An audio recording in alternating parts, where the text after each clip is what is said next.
My next guest is a successful DJ on Heart Radio, but away from the microphone. Pandora Christie has recently gone public about her difficult childhood to raise awareness about the need for foster families. At the age of 9, Pandora was taken into care after years of struggling with little food and a safe place to sleep. And she joins us this morning. And it's actually a really heartbreaking story to read, Pandora, if I'm being honest. And as much as it was heartbreaking to me, it was your normal. Yeah. And that's what was really sad. And when we talk about normal, there were times where there wasn't food. And if there were little bits, you were hoarding it because you knew you might need for the next day. Yeah. It was as tough as it got, really.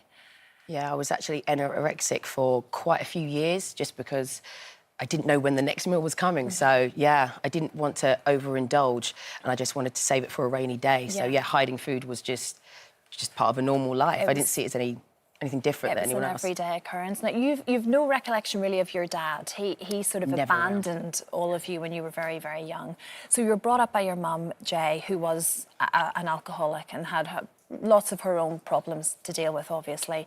And she just struggled. And she struggled with you and indeed your sisters. And that was really the beginning of you being in and out of care, I guess. What are your memories of those moments? Because you were obviously just a little girl. Well, it was really tough because we slept on the streets quite a lot. Many times I'd be sleeping on park benches.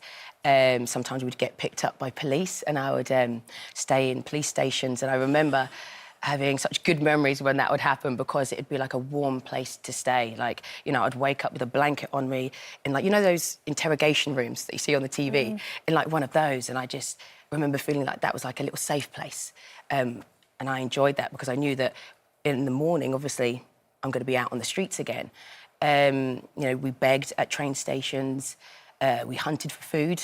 So it became like a little game with me and my mum. We would go through bins, we would try and find her cigarette butts. It was who could find the biggest butt.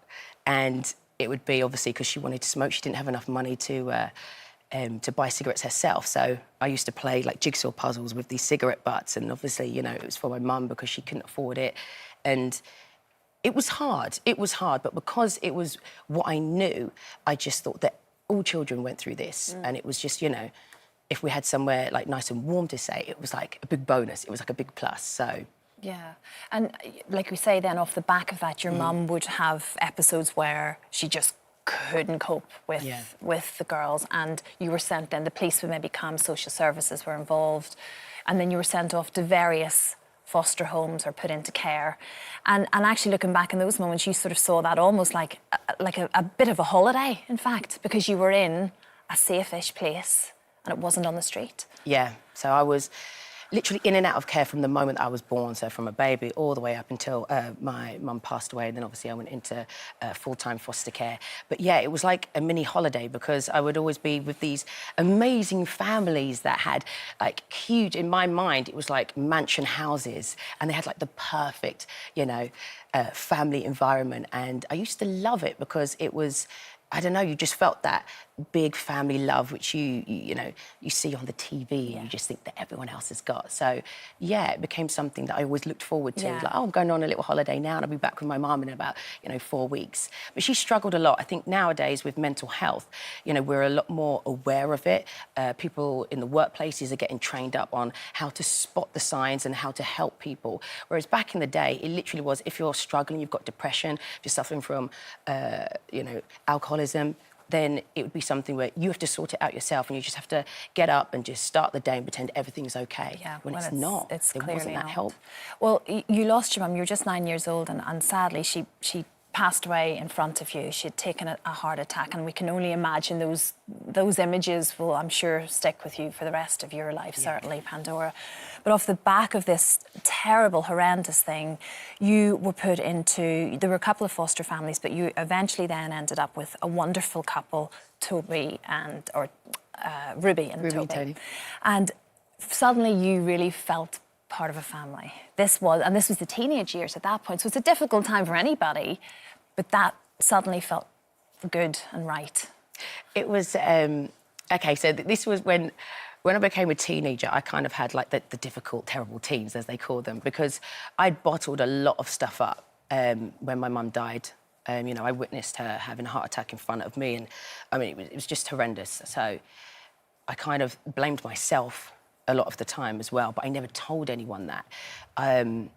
You know, there was things that I should have done. I mean, I know I was only 9 years old, but I was just paralysed watching her having a heart attack in front of me. So all of those crucial moments as you get older, you realise that, you know, what you can do to help someone, to call for help. And I didn't know, obviously, being 9, and I physically couldn't move. So I think when I became a teenager, I started to blame myself quite a bit. And that's when, you know, I started to just think, right, well, this is it. You know, it's all my fault. You know, I'm responsible for my mum's death.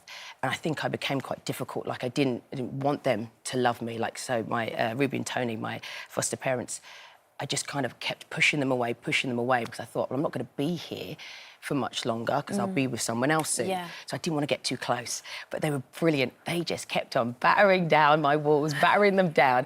And they did it. They showed me that they weren't going anywhere and that it didn't matter how difficult I was going to be. Yeah. They were going to be there. But you wanted to get into music and DJing and performing, and they backed you every step, and they wouldn't let you give up on that dream, which is exactly what you want from foster parents, which is why now you're speaking out, not having done for so many years, Pandora, because you want to make people aware there are so many children just like you out there needing a good home.